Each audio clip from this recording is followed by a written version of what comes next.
person who thinks all the time has nothing to think about except thoughts. So he loses touch with reality and lives in a world of illusions.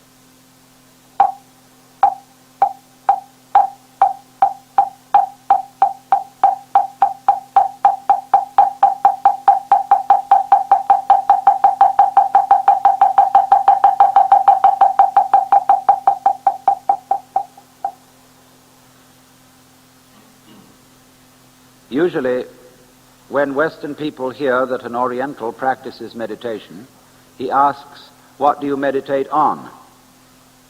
And that question puzzles a Buddhist or a Hindu, because you don't meditate on anything any more than you breathe on anything. You breathe, and in the same way you meditate. The verb is in a way intransitive. Meditation is the act of allowing one's thoughts to cease. As Patanjali puts it in the beginning of the Yoga Sutra, yoga meaning the art of meditation, more strictly speaking, yoga means union. The union of the individual and the universe. He says, after saying now yoga is explained, he says, yogas chitta vritti nirodha, which means yoga is stopping the agitation of thinking. Thinking is talking to yourself, or figuring to yourself. That's the way I use the word. Now, if I talk all the time, I don't hear what anyone else has to say. Consequently, if I talk to myself all the time, I don't have anything to think about except thoughts. There is no interval between thoughts during which I can come into touch with reality, that is to say, the world which thoughts represent, as words represent events, or as money represents wealth. And so if I'm never silent in my head, I'm living in a world of total abstraction, divorced from reality altogether. You may ask, what is reality? And people have various theories about what it is, but you must remember that they're all theories. Those who believe that reality is material are projecting upon the real world a philosophical theory about it. And those who say that it is mental or spiritual are doing likewise. Reality itself is neither mental nor spiritual, nor any concept that we can have of it. Reality is simply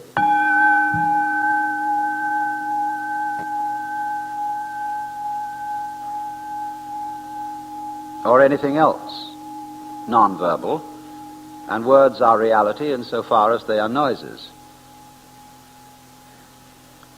But even that is saying too much.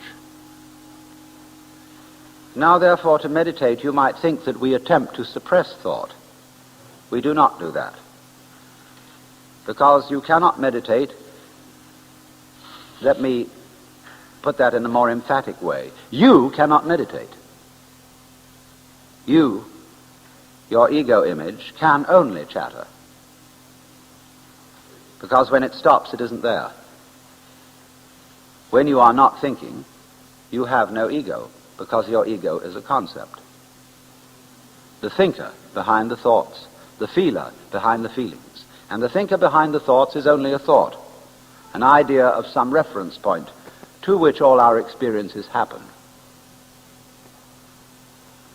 And that, of course, cuts us off from what we experience. It makes a great gap or gulf between the knower and the known. And that creates the spirit of alienation to the world from which we suffer. Conflict, hate, domineering spirit arise from that basic division. So when you come to an end of thought, and you don't know how to meditate, you don't know what to do with your mind, nobody can tell you, then thinking comes to an end naturally. And you just watch. You don't ask who watches, because that merely arises from the fact that in grammar every verb has to have a subject by rule. That is not a rule of nature, it is a rule of grammar. In nature there can be watching without a separate watcher, just as there can be flashing without something called lightning that does it. The lightning is, of course, the flashing. So when you realize that you've come to your wit's end, you can begin meditation. Or meditation happens, and that is, happening is the watching simply of what is. Of all the information to you conveyed by your exterior and interior senses, and of the thoughts that keep chattering on about it all. You don't try to stop those thoughts, you just let them run as if they were birds twittering outside. And they will eventually get tired of themselves and stop. But don't worry about whether they do or don't. Just simply watch whatever it is that you are feeling, thinking, experiencing, and that's it. Watch it. And don't go out of your way to put any names on it.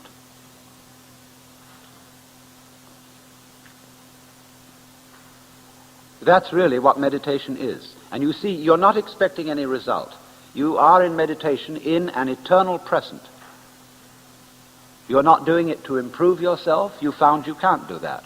Your ego can't possibly improve you because it's what's in need of improvement. Your ego can't let go of itself because it is a complex called clinging to oneself. That's what it is by definition. So it's just something that evaporates when it is understood that it is unable to achieve a transformation of consciousness, mystical experience, the vivid sense of union of individual and cosmos. So, one of the easiest ways to enter into the state of meditation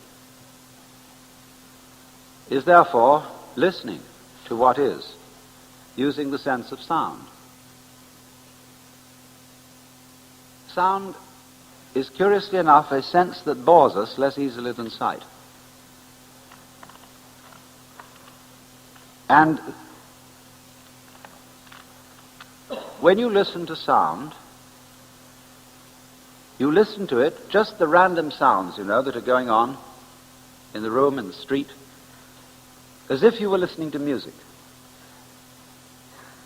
without trying to identify its source, name it, or put any label on it at all.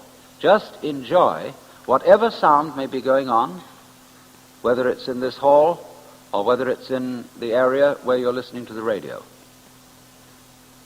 That's what we shall do at the proper part of the ritual. Just listen. Now we can go on from that listening to making sound ourselves and also listening to it. And instead of making sound, we learn the knack of letting it happen through us. Once a great choir master in England, Sir Walford Davies, was rehearsing a choir in the presence of the Archbishop of Canterbury, who was then William Temple, a great theologian. And this was a raw choir that didn't really know much about singing. And he gave them a hymn to sing that they knew very well. And to impress the Archbishop, they sang it with gusto, and it sounded forced and terrible. Then he had with him a professional choir, and he asked them to sing a little-known hymn, and sing it several times until everybody got the hang of the tune. Now, he said, I want you to sing this tune, but there's one very important thing, and that is that you don't try to sing it. You mustn't try. You must think of the melody and let it sing itself. And they sang it very well. And he turned to the Archbishop and said, Your Grace, that's good theology, isn't it? And it obviously was, because William Temple told me the story.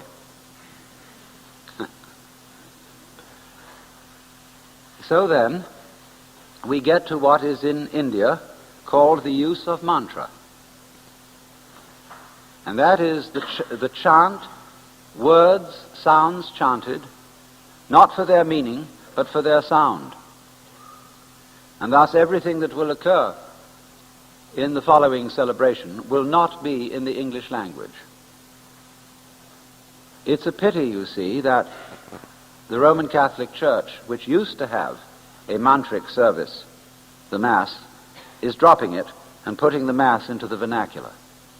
And not very good vernacular at that, so far as the English translation is concerned. So that it sounds, it's become terribly intellectual.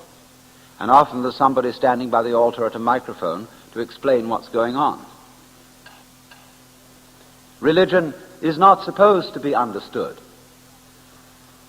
Religion is that which is past understanding. Understanding may lead up to it as a pedagogue, but to express religion intellectually is using the intellect for something it can't do. It is comparable to taking up the automatic telephone and dialing WHATISGOD and expecting to get information as an answer. Although the telephone is very useful otherwise. You cannot find out the mystery of the universe through talk, only through awareness. And for that reason, we offer this as an example, and it's offered in this way. It is a ritual, and it has a certain order to it, but it's very easy to get together. It doesn't require an enormous amount of dramatic rehearsal. And it's something that any group can do anywhere on a do-it-yourself basis anytime. And I suggest that churches get rid of their pews, where everybody is herded in like cattle to look at the backs of each other's necks, and that they spread their floor with rugs and cushions, and that they have something in which people can approach an ineffable, that means beyond words, spiritual experience, and not be told and forced into a particular pattern of thinking, of mentation. So you see, for that reason, I've only given the slightest suggestion of how one uses these mantra or the silence for meditation. You all have your own way of doing things like that. Do it your own way. All this is a vehicle, a support for contemplation.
A person who thinks all the time has nothing to think about except thoughts.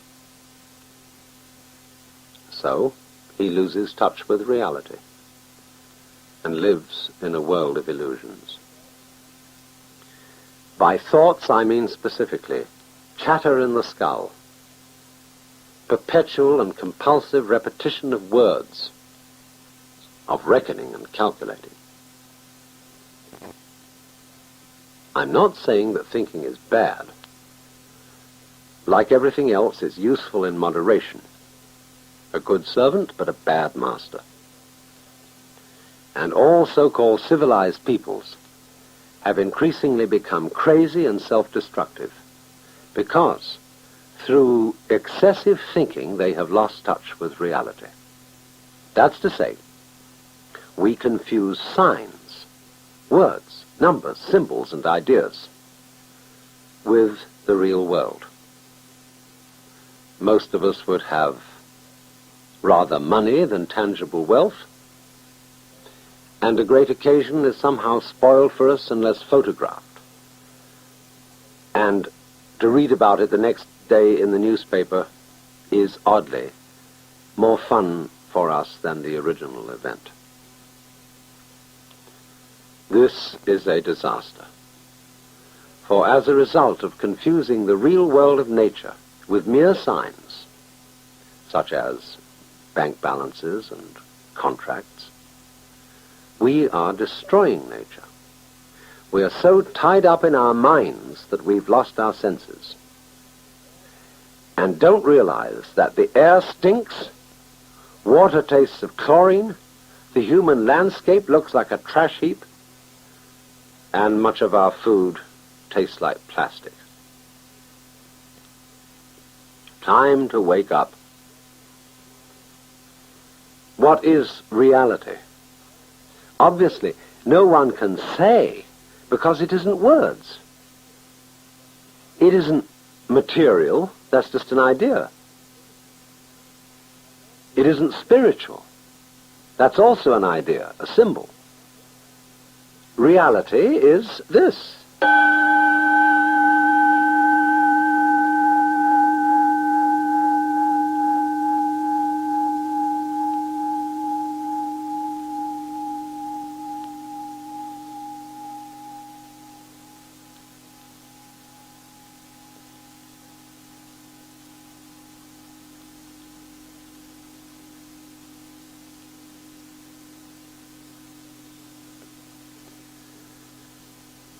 You see, we all know what reality is, but we can't describe it, just as we all know how to beat our hearts and shape our bones, but cannot say how it is done.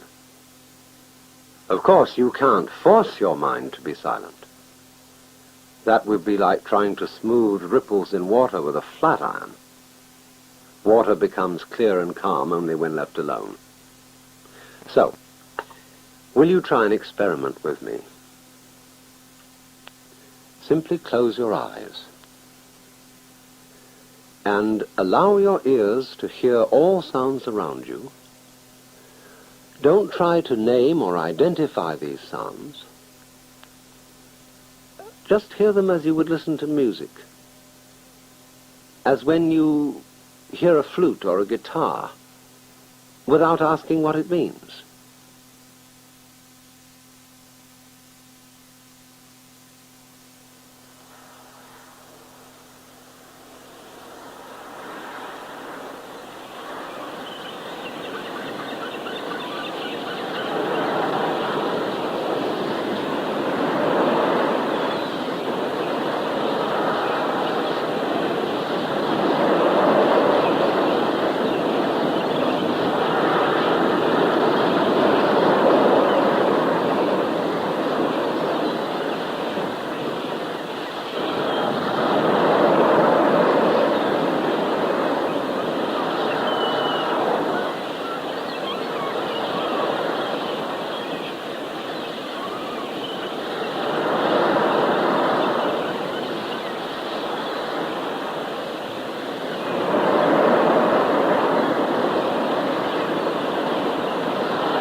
and as and when I talk, just hear the sound of my voice.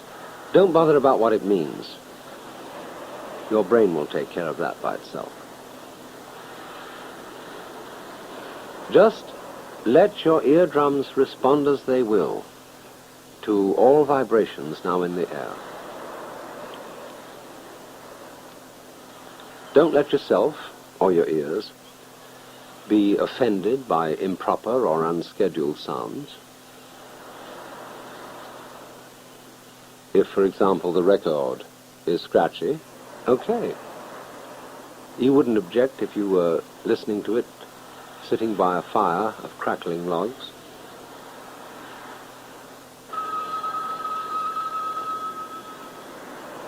Let 'em ring. It's just a noise.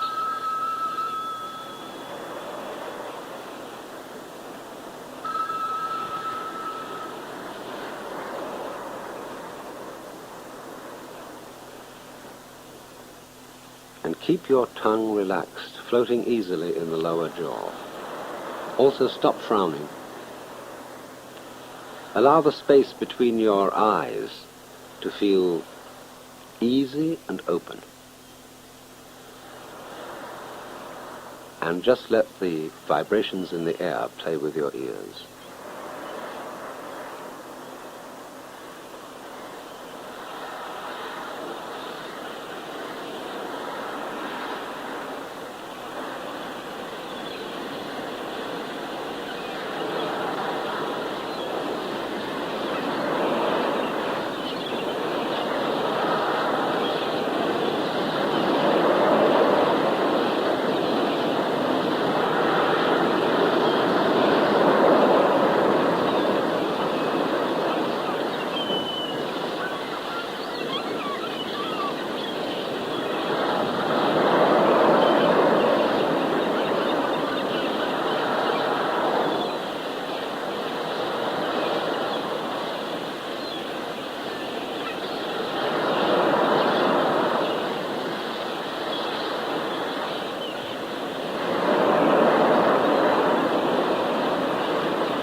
You must understand that in meditation we are concerned only with what is, with reality, nothing else.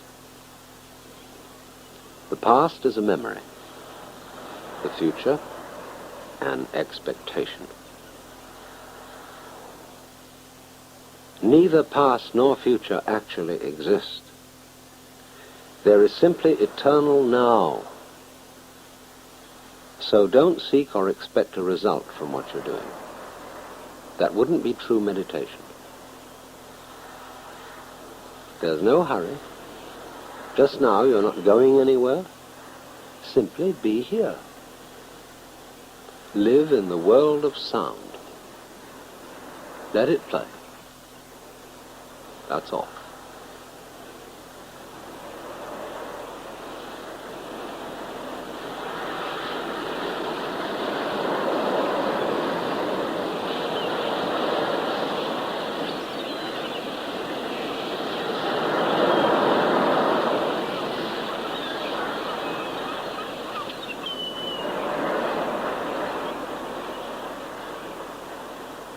In the world of pure sound, can you actually hear anyone who is listening? Can you hear any difference between all these sounds on the one hand and yourself on the other?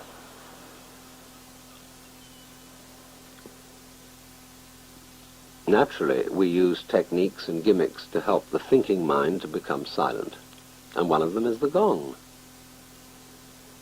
It is a sound at once pleasing and compelling. It absorbs attention. But watch what happens when it fades out.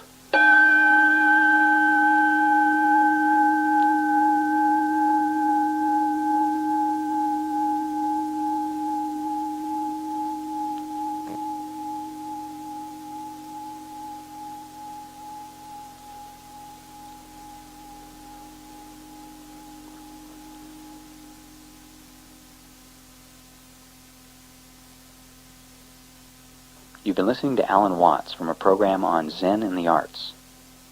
For information on how to obtain the radio program on cassette tape, call 1-800-969-2887. Or you can write to the Electronic University, P.O. Box 2309, San Anselmo, California, 94979. When you call or write, please indicate the name of your local station, and you heard a program on Zen and the Arts. Again, the phone number is 1-800-969-2887. That's 1-800-WO-WATTS.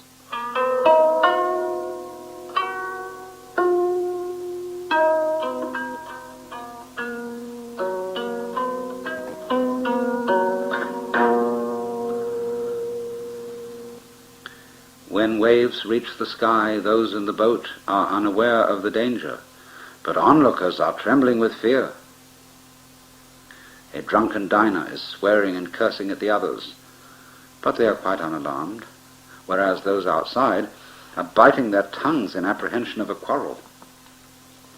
Thus, with the superior man, his body may be immersed in affairs, but his mind is above and beyond them.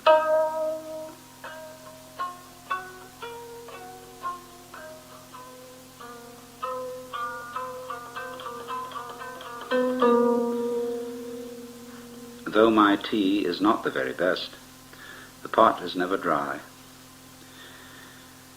My wine is not exquisite, but the barrel is not empty.